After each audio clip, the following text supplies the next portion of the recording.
Hey there, thanks for coming. What the hell happened to Dabi? I'm not talking about his burnt skin or his questionable choice of piercings. I want to know what he went through in his traumatic past that turned this hopeful young boy into a deranged maniac hell-bent on revenge. After analyzing the anime, I found 3 keys to his transformation, which I'm going to share with you in just a sec. But first, a warning. The stuff I'm going to show you is highly manipulative and takes advantage of a person's psychology to make them bitter and resentful.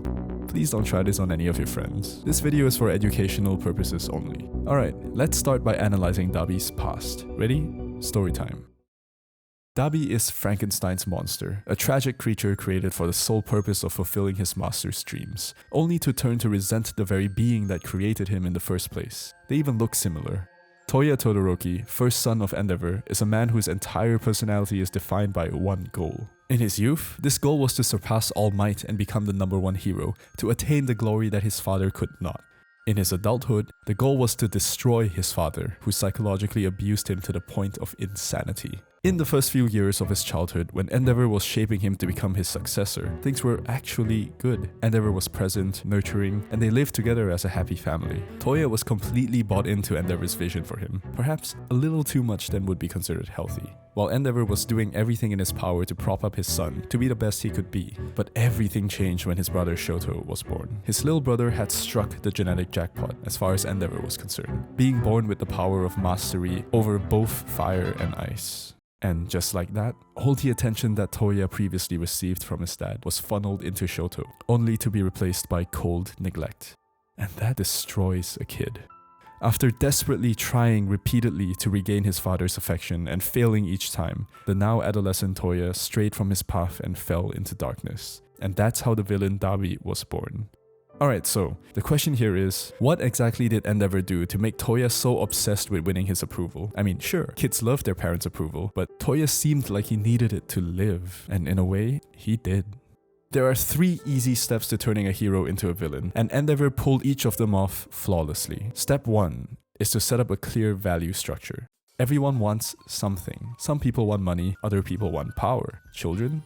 They want attention. Scientists studying orphans found that children who were given less attention, less touch, less play, and who were more neglected consistently grew up less healthy and smaller in size, and more prone to mental illness than their siblings who got more attention. There's something stimulating about attention that children don't just want, but need, and Toya Todoroki was no exception. Endeavor capitalized on this need masterfully, always keeping praise scarce and attention minimal, except during combat training, when Toya performed well. This way, Toya, a child in need of attention, associated his training sessions with getting attention and grew to love them. Endeavor also set up a tangible end goal for his son, to surpass All Might and become the #1 hero. And this, to Toya, meant that if he could just reach that point, then he would have the complete validation of his father and all the attention he could ever need. Because of this, Toya willingly bought into Endeavor's plans for him. See, when you're being forced to do something, you're not gonna give it your all. No one likes being made to do something for someone else. But if you yourself genuinely want to achieve something for whatever reason, money, power, attention, then you'll try hard. And that's exactly what Toya did. And so he trained and trained with a blazing passion which would later turn into equally potent resent when he realized that he would never achieve the level of strength needed to win his father's approval. Which leads into my next point, and here's where the manipulation really starts. If you really want to turn someone bitter, after you set up a value structure, after you set up a goal, what you do is put them inside an unclimbable social hierarchy. Okay, I know it sounds really complicated, but it's actually pretty straightforward despite the sciencey name. People are social creatures, right? And most of our lives are spent in groups of other people. Your job is a collection of people, your school is a collection of people, and your friend group is too. Naturally, and you see this in most groups, when we're in groups, there's usually leaders and followers. At your job, the CEO might be the leader, for example. In your friend group, the guy everyone likes who's always asking everyone out and planning everything, he's the leader. People at the top of a social hierarchy tend to have more power. If the popular guy in your friend group asks everyone out, people are more likely to say yes than if the weird guy in your friend group does. And the game of life for social creatures like us, essentially, is to make our way up the social hierarchy. For most guys, you see this. They want money, they want power, they want status. What they're doing is trying to climb up the social hierarchy to get closer and closer to the top. That way, they have more access to resources, and they have more access to influence, that kind of thing. And what really turns people bitter and resentful, like Toya, is putting them in a social hierarchy that they can never climb. The hierarchy Toya is competing in is gate-kept by biological talent. He has a good quirk, sure, but it's not on the same level as All Might's quirk, the guy at the top of the hero hierarchy. And the sad truth is that there's not really much he can do to power it up, or so he thought. The realization that there's no way for you to climb up the hierarchy you're in destroys people and makes them bitter. And this is true everywhere in life. You know which neighborhoods have the most crime? Stealing, robberies, etc. It's not the rich ones, but it's not the poor ones either. It's the neighborhoods with a bunch of rich people and a bunch of poor people together. Because they're in the same neighborhood, they're in the same hierarchy, and the gap between the rich guys and the poor guys is so huge that the poor guys at the bottom of the hierarchy feel like it's impossible to climb, just like Toya.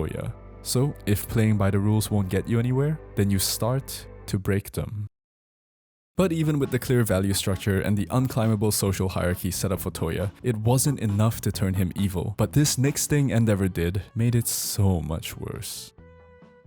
The hot and cold treatment is a manipulative tactic that we've known about for decades. It's when we show warmth and affection to someone in one moment, then cold aloofness to them in the next. It's used all the time in the dating market, but in Toya's case, Endeavor used it on him, perhaps unknowingly, showering him with praise and attention and parental affection sometimes, and then leaving him out in the cold other times. The reason this works so well is because if you interact with someone and they mostly respond positively towards you, then you can be pretty sure they like you. And if you interact with someone and they mostly respond negatively towards you, then you can be pretty sure they don't. Either way, you know where you stand with this person. But if in half your interactions with this person they respond positively towards you, and the other half they respond negatively, then you have no clue where you stand. And humans being social creatures, we're desperate to find out. So we put in more and more effort with this individual trying to figure out our relationship with them. Trying perhaps to turn them around, to get them in our camp. Can you see why this works so well in dating now? Anyway,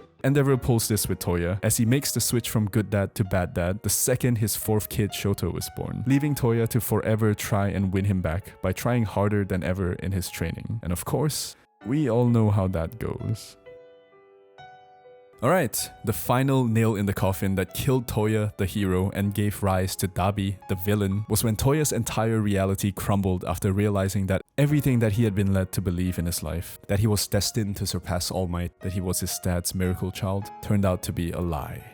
Toya built his entire identity around these beliefs, and when Endeavor eventually gave up on him for Shoto, the beliefs came down, and so did Toya. That kind of stuff really messes people up. It happens all the time during breakups. If one partner cheats on the other and they find out, then the partner who gets betrayed gets taken down hard. If this ever happened to you, then you know what I'm talking about. Depression and anxiety lasting months, if not years. In more severe cases, permanent emotional trauma for the rest of your life. And this happens because everything you thought you knew about your relationship, about your partner, turned out to be fake. Your fundamental assumptions of reality have crumbled, and you're now plunged into the depths of uncertainty. There's one more thing that can take hold of you when this sort of thing happens, and that's anger. Anger and resentment towards the person who wronged you. And that's exactly what takes hold of Toya. Learning firsthand that he wasn't his father's favorite, that he was essentially just another one, not even the only, but just another one of his dad's failed experiments, was the final straw that broke him and set him down the path of villainy. And with his old beliefs and identity gone, the vacuum left within him could finally be filled by his evil counterpart, Dabi. And just like that, the transformation is complete.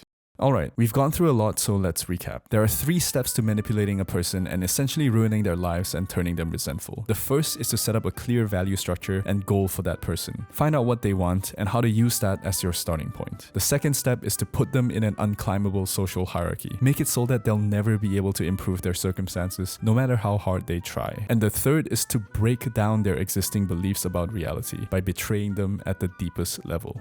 Again, because we're all decent human beings on this channel, we won't do this to anyone, especially not our friends. Right, guys? Okay, so, if you learned something new in this video, then why not give it a like and subscribe to the channel? And if you're a fan of My Hero Academia, then you'll probably like my analysis of Deku too. People really seem to like that one, so click on that and I'll see you there.